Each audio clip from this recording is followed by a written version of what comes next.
En 2012, los arqueólogos fueron noticia cuando descubrieron un esqueleto bajo un estacionamiento de Leicester.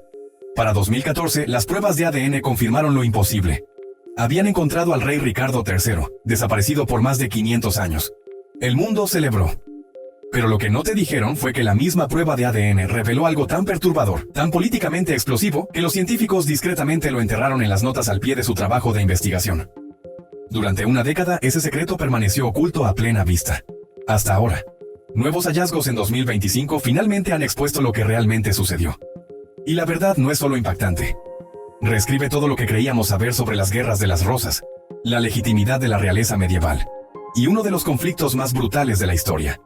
El rey bajo el estacionamiento suena como el inicio de un mal chiste.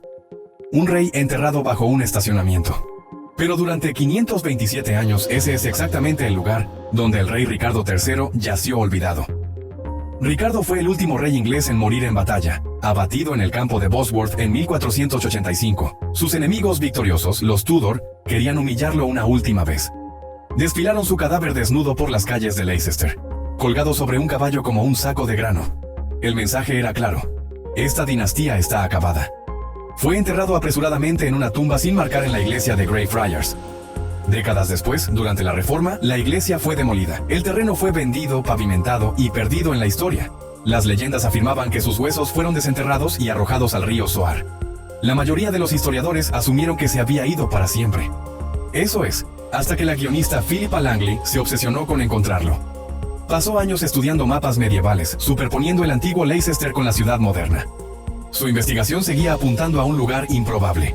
Un mundano estacionamiento del ayuntamiento. Todos le dijeron que estaba perdiendo el tiempo. Los expertos decían que estaba en el río, pero convenció a la Universidad de Leicester de arriesgarse. En agosto de 2012, comenzaron a excavar. El primer día encontraron huesos de pierna humanos.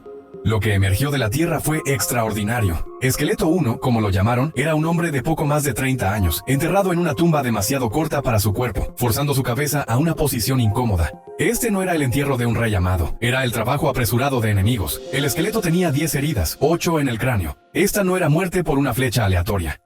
Este fue un asesinato brutal y personal. 2 heridas fueron fatales. Una, un golpe de espada en la base del cráneo. Otra, una alabarda clavada directamente a través de la parte superior de su cabeza.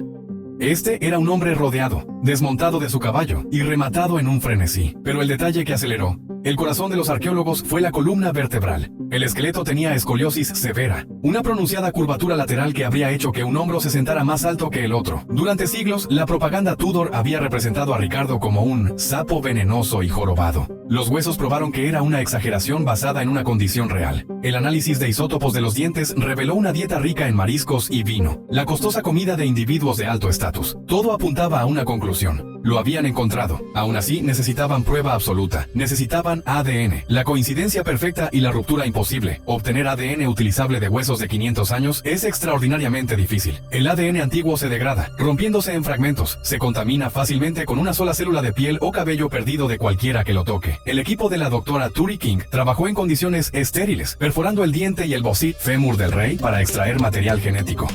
Su objetivo, encontrar un pariente vivo y hacer coincidir el ADN. Aquí es donde se pone fascinante. La mayoría del ADN se mezcla cada generación, haciéndolo inútil para rastrear linajes específicos a través de los siglos. Pero hay 2 excepciones. Primero está el ADN mitocondrial, o ADNMT. Pasa sin cambios de madre a todos sus hijos, creando una firma genética ininterrumpida a través de la línea materna. Ricardo no tenía hijos sobrevivientes, pero tenía una hermana mayor, Ana de York. Los genealogistas rastrearon el linaje femenino de Ana a través de 17 generaciones hasta 2 descendientes vivos: Michael Ibsen, un fabricante de muebles canadiense en Londres, y Wendy Duldig.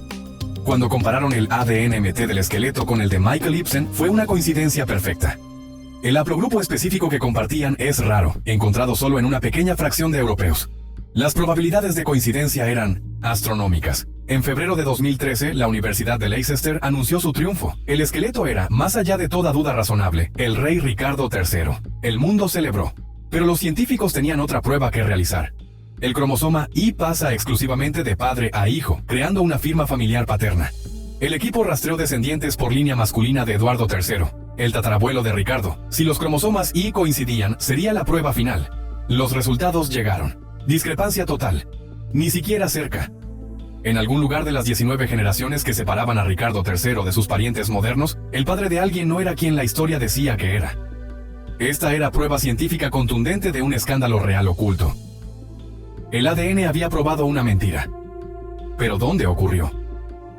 La verdad enterrada. Los resultados del cromosoma. Y enviaron ondas de choque a través de la comunidad histórica. Esto no era solo chisme de palacio, tenía implicaciones demoledoras. Todo el reclamo Plantagenet al trono estaba basado en un linaje ininterrumpido de padre a hijo, supuestamente ordenado por Dios. El ADN probó que ese linaje no era puro. Entonces, ¿dónde ocurrió la ruptura? Esa era la pregunta del millón. El trabajo de investigación de 2014, publicado en Nature Communications, presentó dos posibilidades con igual peso. Posibilidad 1. La ruptura ocurrió después de Ricardo III, en algún lugar de la línea de 500 años de descendientes Somerset. Esta era la explicación segura. Sería un escándalo menor para una familia noble, nada más. Posibilidad 2. La ruptura ocurrió antes de Ricardo III. Esto significaría que Ricardo mismo, o su padre, o su hermano, el rey Eduardo IV, no tenían ningún reclamo legítimo de sangre al trono por el que lucharon. Significaría que todas las guerras de las rosas fueron un conflicto brutal de 30 años, basado en una mentira genética. El equipo de 2014 concluyó que no podían determinar dónde ocurrió la ruptura. La ciencia no era lo suficientemente avanzada. Presentaron ambas posibilidades como igualmente probables, efectivamente suavizando el golpe, enterrando lo importante. Esta vaguedad permitió al mundo enfocarse en las buenas noticias. Encontramos al rey. Y tratar la discrepancia del cromosoma Y como una nota al pie peculiar e irresoluble. Pero la verdad era mucho más perturbadora de lo que nadie admitió. Y la tecnología para probarla estaba a solo una década de distancia, la bomba de 2025. Durante 10 años, el escándalo real permaneció como el caso frío más candente de la historia. Entonces, en 2025, la nueva tecnología finalmente alcanzó. Un equipo independiente en la Universidad de Leicester, trabajando con genetistas de Harvard y el Instituto Max Planck, lanzó el proyecto de reanálisis genómico del linaje real.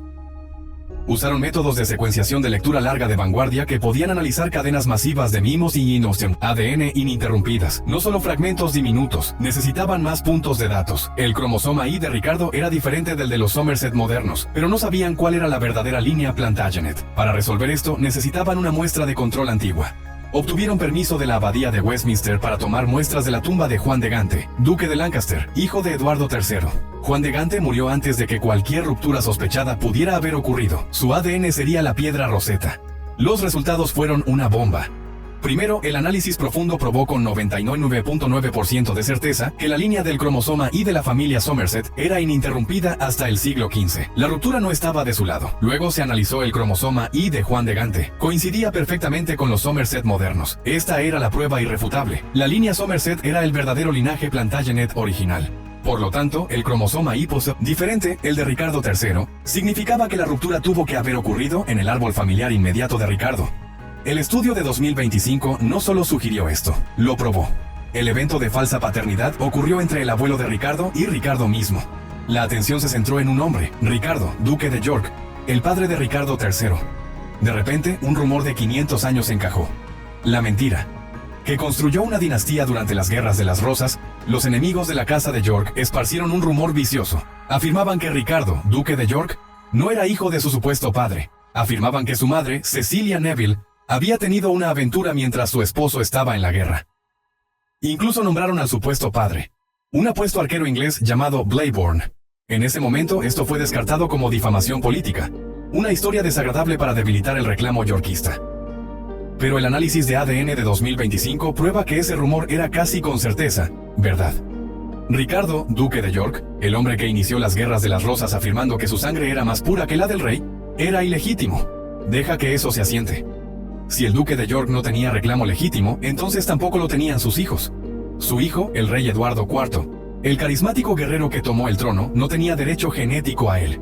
Los hijos de Eduardo, los trágicos príncipes en la torre, eran herederos ilegítimos.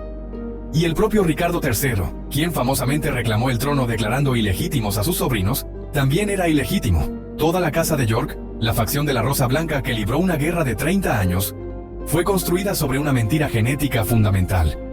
Las guerras de las rosas destrozaron a Inglaterra. El número de muertos alcanzó decenas de miles. Familias nobles enteras fueron exterminadas. En la batalla de Taunton, más hombres murieron en un solo día que en cualquier otra batalla inglesa. todo se luchó por nada. Esta brutal y sangrienta disputa familiar entre los Lancaster y los York sobre quién tenía el verdadero reclamo al trono, el ADN confirma que los York no tenían ningún reclamo en absoluto. Este es el descubrimiento perturbador que fue tan delicadamente enterrado en 2014. No fue solo una ruptura aleatoria, fue la ruptura que más importaba, la que deslegitimizó todo un capítulo de la historia, las preguntas que nos mantienen despiertos. El descubrimiento de 2025 no solo ha cerrado un caso, ha abierto las puertas de par en par para teorías aún más salvajes. ¿Qué si Cecilia Neville lo sabía? La historia oficial tiene a su esposo fuera en campaña cuando ella convenientemente da a luz a un hijo. Pero ¿qué si este fue un engaño calculado? Algunos historiadores ahora consideran seriamente la teoría del Moisés campesino. ¿Qué si simplemente adquirió un bebé sano de un sirviente o campesino y lo hizo pasar como suyo? En esta versión, Cecilia Neville no es una víctima pasiva. Es una mente maestra política calculadora que por sí sola preparó el escenario para toda la guerra con una mentira desesperada. ¿Qué si el rey Eduardo IV lo sabía? Su hermano Ricardo famosamente afirmó que Eduardo había firmado un precontrato de matrimonio con Lady Eleanor Butler antes de casarse con Elizabeth Woodville, haciendo ilegítimos a los hijos de Eduardo. Durante siglos, todos asumieron que esto era propaganda que Ricardo inventó para justificar su toma de poder. Pero ¿qué si era verdad? ¿Qué si Eduardo, sabiendo que su linaje no valía nada, desesperadamente intentó casarse con familias poderosas para soldar su línea a cualquiera con sangre legítima? Esto remarca todo su reinado. Las fiestas salvajes, la obsesión con la imagen pública, como una elaborada distracción. ¿Qué si Ricardo III era el único que no lo sabía? Imagina a Ricardo, el devoto hermano menor que idolatraba a su glorioso hermano mayor Eduardo, y creía en la casa de Minos Intus York. Entonces, de alguna manera, una confesión en el lecho de muerte, una carta oculta, un rumor susurrado, descubre que todo es una mentira. Esto abre la posibilidad de que Ricardo III no era simplemente un tirano hambriento de poder. Era un hombre cuya visión del mundo completa fue destrozada. ¿Qué si la eliminación de los príncipes en la torre no fue solo una toma de poder? ¿Qué si fue un intento desesperado y retorcido de limpiar un linaje que acababa de descubrir era fraudulento? Vio a sus sobrinos no como rivales, sino como prueba viviente de la mentira de su familia. Quizás pensó que tenía que borrarlos, no solo para obtener la corona, sino para arreglar lo inarreglable. La verdad que intentaron borrar. Por esto, el descubrimiento de 2014 fue tan cuidadosamente revisado. Esto no era solo inconveniente, era explosivo. Cuestionaba la legitimidad de toda la dinastía York y, por extensión, la dinastía Tudor que siguió. Los científicos en 2014 sabían lo que habían encontrado. Simplemente no podían probar qué lado del árbol familiar contenía la ruptura. Así que presentaron ambas posibilidades igualmente. Lo hicieron sonar incierto. Lo hicieron seguro. Dejaron que el mundo celebrara encontrar un rey mientras discretamente notaban una complicación genealógica en las notas al pie. Pero lo sabían, y ahora, 11 años después, con tecnología que solo podían soñar en 2014, nosotros también lo sabemos. El ADN no miente. Ricardo, duque de York, era ilegítimo. Sus hijos no tenían reclamo. Las guerras de las rosas se lucharon por nada. Y uno de los conflictos más brutales de la historia fue construido sobre una falsedad genética que nadie se atrevió a decir en voz alta durante 500 años. ¿El rey que encontraron en el estacionamiento? Realmente no era un rey en absoluto. Al menos no según las mismas reglas por las que vivió y murió. Esa es la verdad perturbadora que intentaron borrar. Y ahora, en 2025, finalmente ha salido a la luz.